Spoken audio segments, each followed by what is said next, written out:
In this video, I'm going to show you how to both create an array and how to use a for loop. Arrays are used when you want to create multiple variables to fulfill the same purpose, such as creating a list of students. Instead of creating the student1, student2, student3, etc. variables, you could just create an array of students. You can add dimensions to the array if there are multiple variables that are closely interlinked, such as student and homeroom.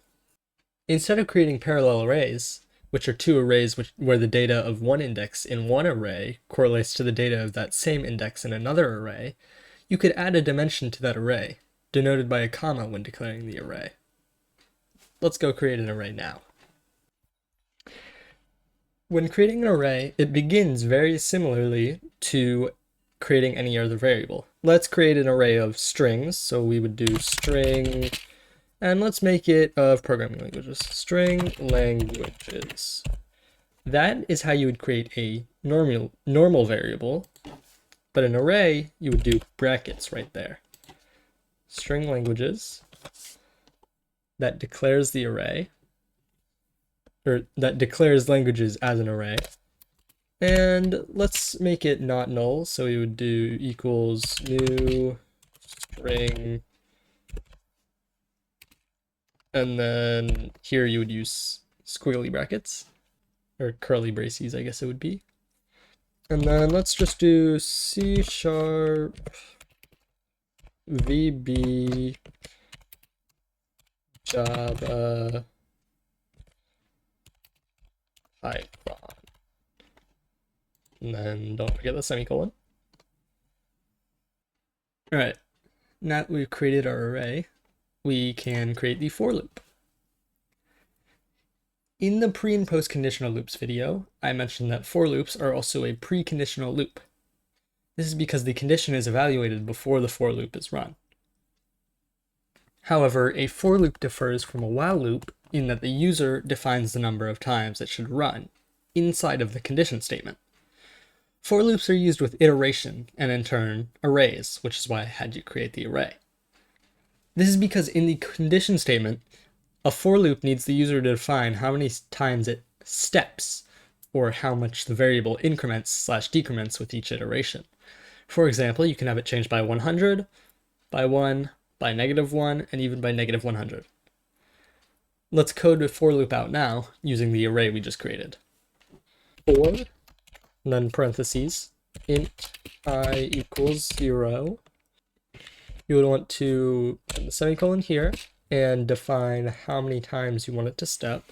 So you would want it to go to where I is less than the length of this array. So this would be length of 4, but because it begins at index 0, you would want I is less than 4 so that it doesn't go to 4. And then I plus plus. The plus plus is the exact same as I plus equals 1. It just increments I by 1. Let's not do that. Let's do curly braces. That way we can actually put stuff inside of this. And let's just have it print each thing in the array. Console dot, oh my god, let me spell that correctly. You need to capitalize it as well. Yeah, console dot write line. And then languages, and you want, not curly braces, bracket, I, and end line. This should print out C#, VB, Java, and then Python. Let's test it now.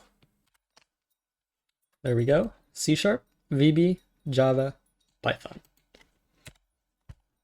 So that is how you would create a for loop, but this is not actually the best method for what we just did. What we would want is a for each loop.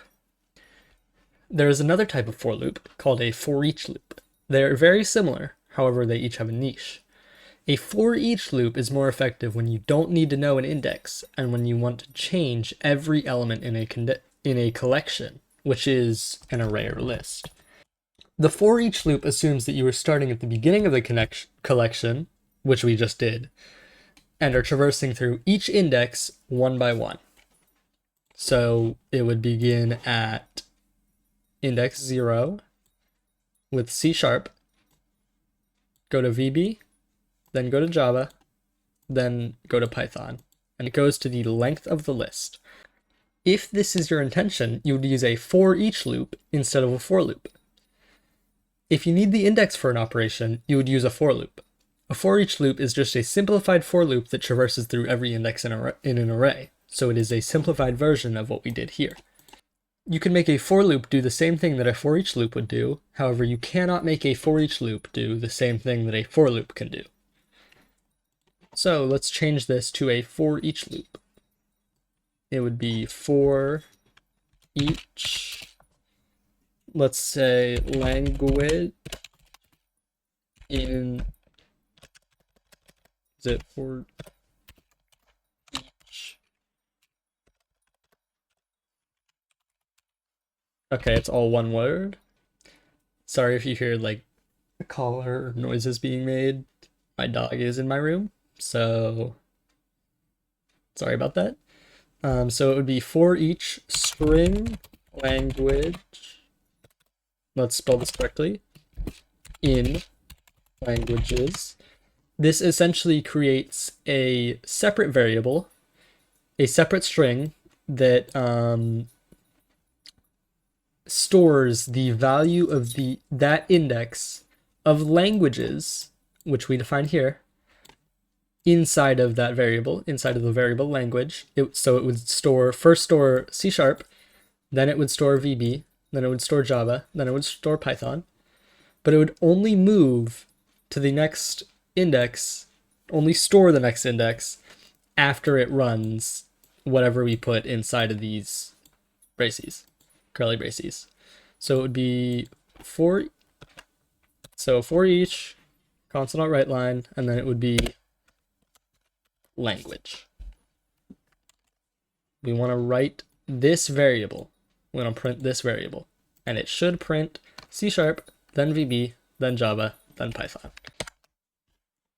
Yep, C#, VB, Java, Python. All right, that is all for this video. I hope you learned something, and good luck programming.